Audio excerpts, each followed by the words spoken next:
again, and welcome to Unity Spiritual Center. And a shout out to our online community. I'm so glad all of you here and there are with us today. Last week, we were blessed to have Dr. Zlota, here with us. And I loved that he challenged you, because that's what I would do, right? I loved that he challenged you to wake up each and every day and to choose how you want your day to be. To choose to have a wonderful, faith-filled, life-filled, love-filled day. I loved that. And so I am affirming you all did as he requested. Right? Okay. He also mentioned a motivational speaker that many of us know called Tony Robbins, and he shared some of his learning from him. And I want to share something that I learned from him too. So if you're willing and able, please stand. Oh, excellent. All right, everybody, arms up. Shake your hands. Put your hands on the sides of your hips. Bend your knees a little bit. Now, shake your booty. All right, you have all experienced abundance. Abundance. You may sit down.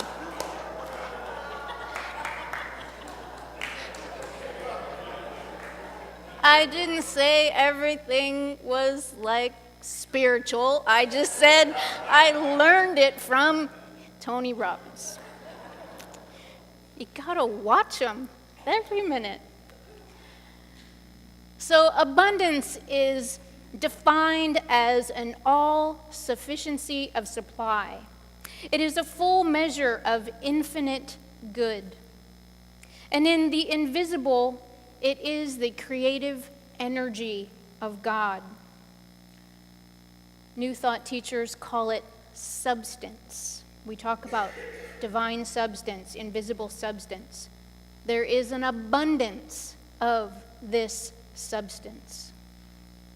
So I've been focusing a lot lately, past 6 months maybe, about abundance, because it seemed like the more Brian Humboldt organized our finances, and the more I learned about the health and well-being of this beautiful building and our history and habitual behavior, I realized that there was a sense of not enough. Have you ever experienced a sense of not enough in a critical moment?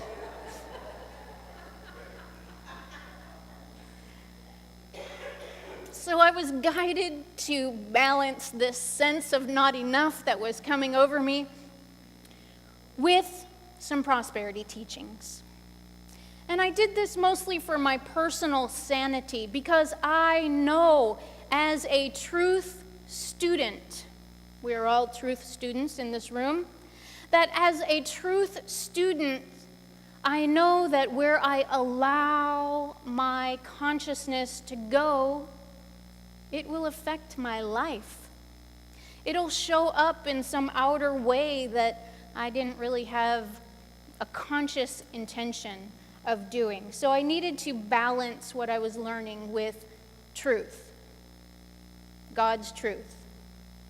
Because I knew that if I forgot the source of my good, that as a creative being, I would inadvertently create a situation for myself that in my right mind, my righteous mind, as would be spoken to in Scripture, my oneness with God mind, that I would create an experience that I would, in my right mind, choose not to express.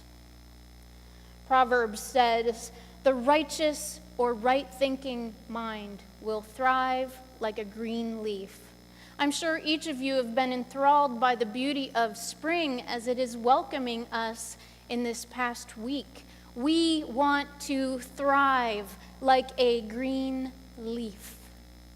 Look everywhere you want. There are budding leaves from the ground, from the trees, and we want to thrive and can do so with our thinking. We can create both constructively and destructively with our thought, unity principle number 3. So my question is to you, do you know what you're thinking the majority of the time? I would venture to say, if you're anything like me, the answer is, maybe. So I'm going to challenge you multiple times today. If you need to carry a little notebook with you and write down what you are noticing that you're thinking, do it. If you need to carry that little notebook with you and write down what you're feeling, then I'm going to challenge you to do it. Because when we know what we're thinking and feeling, we can then change those thoughts to create the life we so choose. When we are connected, mind and heart and mind, and know what we're thinking and feeling, we can create an incredible experience for ourselves and others. However, when we are unconnected, when our mind and our heart are off in la la land somewhere else, we also can create la la la la la la la. Have you done that? Have you seen that out picture in your life? A little bit? So we need to come to balance. Are the positive thoughts we are thinking at least in equal thought to the negative? Or are they askew? My vision of you is this: positive more than negative. So hold your vision in alignment with positive higher than negative, and I will hold the vision of that with you. Because spiritually seeking, that sense of not enough or lack is caused by living out of balance. Otherwise, we would already be living from a place of perfect balance and a place of infinite supply. As a spiritual community, the collective us would also be living from a place of unlimited supply. So knowing that there is nothing and no one against me, nothing and no one against you, which is just a rephrase of principle number 1, there is only one power and presence in the universe and in my life, God the Good. Not 2, but 1. So knowing that there is only one presence, that means there cannot be an other. There is no other. There's no devil, there's no Satan, there's no enemy. There is no other. The only other that we have is the shadow. Ooh. We all have a shadow. We all have a shadow individually. We all have a shadow in a collective family. We all have a shadow in community. We have shadow. You cannot have light without darkness, and the trick is to balance them back. So our shadow work is the work of identifying those mixed messages that are running in the computer system in our life. The ones that are there, still operating, and yet not serving us well. The majority of people in the world, I would say, are running on the subconscious tapes of not enough and, oh my God, there's an other, and they're out to get me. But when we take unity principle number 1 to heart and live it, we know there is no other. So each of us in this room as truth students must ask ourselves, am I in a place of awareness to reconcile how my thoughts, positive or negative, swing, so that I might create a life that I desire?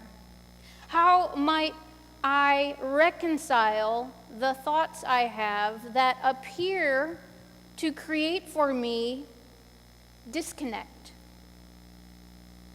Your thoughts either connect you or they disconnect you. My thoughts don't connect you, they only connect me. You follow? So your thoughts only connect or disconnect you. You are pulling the plug from source. You plug the light in, the lamp goes on. You pull the plug, the lamp goes out. It's that simple. It sounds simple, but it's really not, because it's hard work to do your mental, emotional, psychological cleansing. I hate to bring it up, but we've probably all had a colonoscopy in this room. The cleansing part is not so much fun.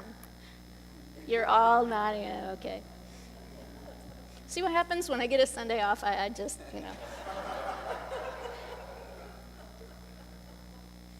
So our shadow is only dangerous to us when we don't know who and what it is. When we're hiding our shadow and not looking it square in the eyes and saying, hey, I'm afraid of you.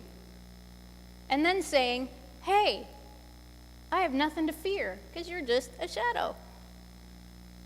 We must ignite the passion within ourselves to practice truth principles.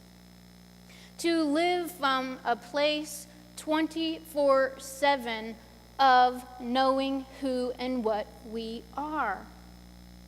We are made in the image and likeness of God. I've said that a million times, and I've only been here a year and a half. So, we must identify with the truth of who and what we are. Because our outer world mirrors to us our thoughts and emotions. If your outer world is not the utopia that you have desired for your life, today, right now, is the opportunity to make a change. Michael, may I hear an amen? You're always usually on the spot, but no, you hesitated. Oh, gosh.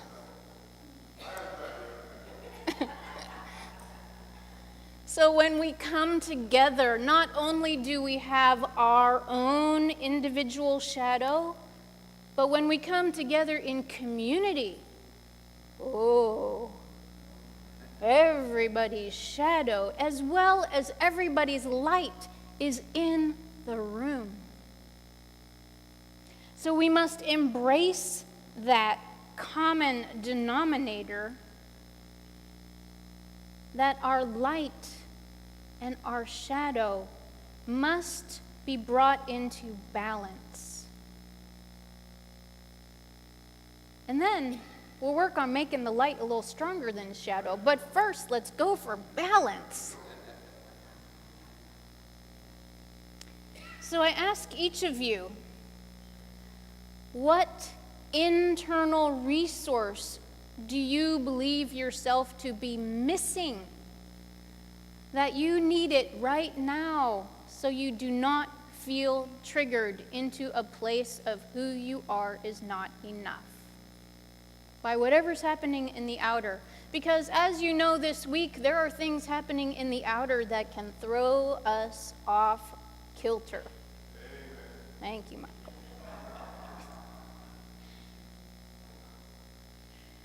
And so, how do you balance that? Does the outer circumstances of those types of things that affect us as humans co-creating the world, can we not balance in our own mind and heart that, okay, so there's some negativity over here, so that means I need to shine my light more, not less. We each need to shine our light more to bring the planet back in balance. Thank you, Michael. Oh, I went a little ahead there. So as we know to bring ourselves back in alignment to the truth of who we are and to be in alignment with the all-loving sufficiency of supply, otherwise called God, Spirit, Universe, Energy. We won't fill the room with those names because there's millions of them. But what we need to remember is that we are the Christ nature. We are Buddha nature. We are God energy manifesting on earth, and we need to let our light shine. Amen. Now the whole group's going. So my request and challenge for you this week is to claim for yourself these principles. Claim for yourself and fully grasp what it means to live and move and have spirit as your being. You are a spiritual being having a human experience. Here, today, right now. And it is not until we marry our mind and our heart in a unified force that we can co-create a world that works for all. So the reality is, I'm going to make it simple now. You don't need to do anything special. You just need to allow yourself to be your true self. How much easier can it get?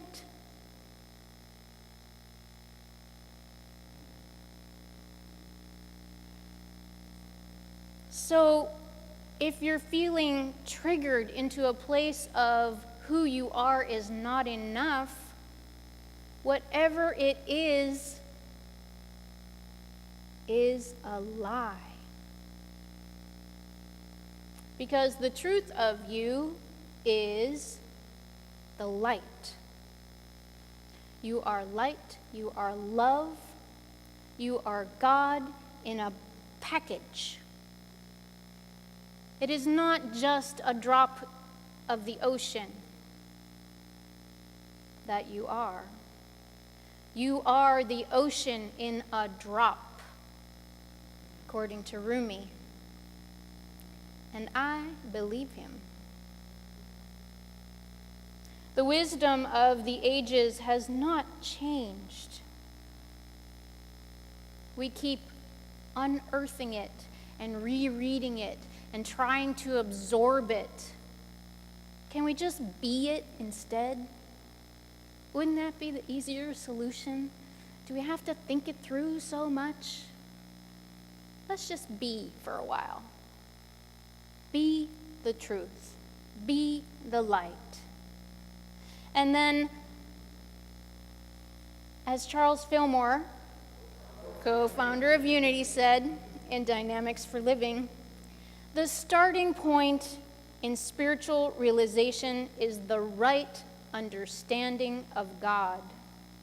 He encouraged us to prove the law, prove the laws of the universe, to prove the teachings of Jesus, to prove the principles that we claim to live by. So don't just do it because I said so and challenge you to, but because it's the truth of who you are. The easiest thing in the world. Just live from your authentic self and reap the rewards of abundance. Namaste.